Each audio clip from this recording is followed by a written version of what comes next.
Hello students, আমার চ্যানেলে তোমাদেরকে স্বাগত। দশম শ্রেণী 2025 প্রথম সামেটিভের জন্য ভূগোলের শর্ট প্রশ্ন ক্লাস নিয়ে এসেছি। প্রথম থেকে শেষ পর্যন্ত ভিডিওটা দেখবে।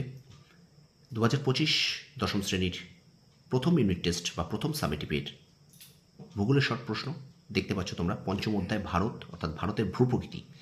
ভারত যে চ্যাপ্টারটা আছে পঞ্চম অধ্যায়, এবং সেখান থেকে ভারতের ভূপ্রকৃতি যে সেকেন্ড পার্টটা আছে সেই পার্টটি থেকে পার্ট 1 প্রথম পার্ট আমি তোমাদের সামনে শর্ট প্রশ্ন আকারে নিয়ে এসে এসিকিউ আকারে এবং শূন্যস্থান আকারে, একটু মাঝে মধ্যে এসিকিউর পাশাপাশি শূন্যস্থানও আমি দিয়েছি। ঠিক আছে, তো স্টুডেন্টস, আশা করি ভিডিওটা তোমাদের ভালো লাগবে। আর ভিডিওটা যদি ভালো লেগে থাকে অবশ্যই আমার চ্যানেলটা শেয়ার করবে, সাবস্ক্রাইব করবে, আর পাশে থেকে বেল আইকনটি প্রেস করে রাখবে। ঠিক আছে, আর অবশ্যই আমার চ্যানেলে যারা নতুন আছো তারা অবশ্যই আমার চ্যানেলটা সাবস্ক্রাইব করে রাখো, আর একটু বেশি বেশি করে শেয়ার করে দাও। ঠিক আছে, আর পাশে থেকে বেল আইকন প্রেস করে রাখো।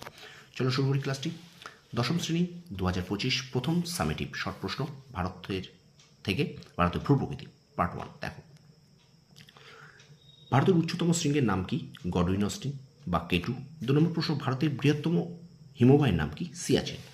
3 নম্বরে দেখো প্রশ্নটা, ভারতের লাদাখ একটি ড্যাশ মালভূমি। এইভাবে প্রশ্ন দিতে পারে, ভারতের লাদাখ একটি পর্বতবেষ্টিত মালভূমি। এবার প্রশ্ন এইভাবেও আসতে পারে, শুদ্ধ অশুদ্ধে। ভারতের লাদাখ একটি পর্বতবেষ্টিত মালভূমি, শুদ্ধ না অশুদ্ধ। ঠিক আছে, তারপর দেখো, জম্মু ও কাশ্মীরের মধ্যে সংযোগ রক্ষা করেছে কোন গিরিপথ? জহর বা বানিহাল টানেল তারপরে দেখো, মাউন্ট এভারেস্ট কোন দেশে অবস্থিত? উত্তর নেপাল। 6 নম্বর প্রশ্ন, ভারতের সর্বোচ্চ মালভূমির নাম কি? লাদাখ মালভূমি। 7 নম্বর প্রশ্ন দেখো, বলছে ভারতের উচ্চতম গিরিপথ হলো ডোংরিলা বা মানা। ঠিক আছে, এখানে ড্যাশ শূন্যস্থান পূর্ণ আকারে এইভাবে আসবে, বা শর্ট প্রশ্ন এসিকিউ বা এমসিকিউ আকারেও আসবে। ঠিক আছে, তারপর দেখো, হিমালয় সংক্রান্ত গবেষণা কোথায় রয়েছে? উত্তর দেরাদুন। 9 নম্বর প্রশ্ন, ভারতে অবস্থিত হিমালয়ের সর্বোচ্চ শৃঙ্গের নাম কি? কাঞ্চনজঙ্ঘা শৃঙ্গ।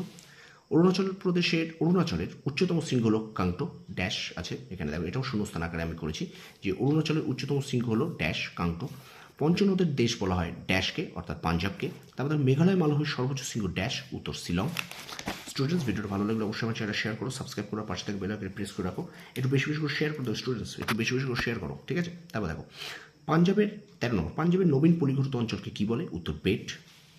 তারপরে, পাঞ্জাবের প্রাচীন পলিগঠিত অনুচ্চ টিলাকে কি বলে? ধায়া।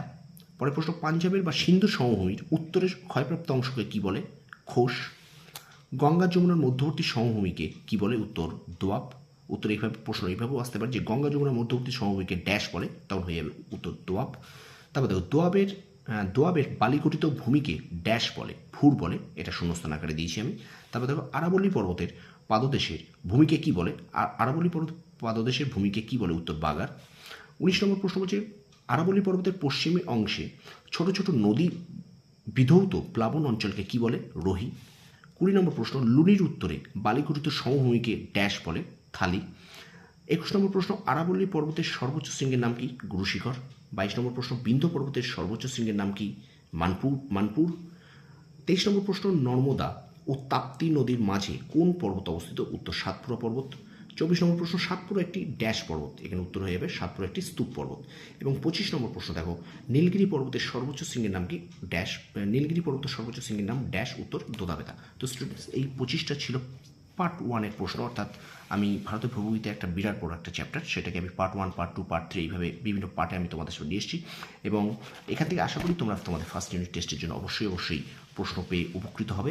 আর আরেকটা কথা, শুধু এই প্রশ্ন আমার ভিডিওগুলোই নয়, তোমাদের কাছে যা যা টেক্সট বই আছে সেই টেক্সট বইটা ভালো করে খুঁটিয়ে পড়ো, দেখবে এই ধরনের প্রশ্নই তোমাদের টেক্সট থেকেই আমি কিন্তু এই প্রশ্নগুলো তুলে ধরেছি। আর অবশ্যই তোমার টেক্সট বইটা খুঁটিয়ে পড়ো, কারণ শর্ট প্রশ্নের জন্য কোনো সাজেশন করে যাবে না, কোনো 200টা 300টা 400টা বাম্পার কোশ্চেন করে যাবে না, কারণ ওইভাবে কিন্তু শর্ট প্রশ্ন কমন পাবে না। ঠিক আছে, আশা করি তোমাদের ফার্স্ট সামেটিভ ক্লাস 10-এর এবছর 2025 সালে পরীক্ষা ভীষণ ভালো হবে। আর ভিডিওটা যদি ভালো লেগে থাকে অবশ্যই আমার চ্যানেলটা শেয়ার করবে, সাবস্ক্রাইব করবে, আর পাশে থাকা বেল আইকনটি প্রেস করে রাখবে। ঠিক আছে, একটু বেশি করে শেয়ার করে দাও স্টুডেন্টস, একটু বেশি করে শেয়ার করার অবশ্যই সাবস্ক্রাইব করো, চ্যানেল যারা নতুন আছে তারা অবশ্যই সাবস্ক্রাইব করে দাও। ঠিক আছে, ধন্যবাদ।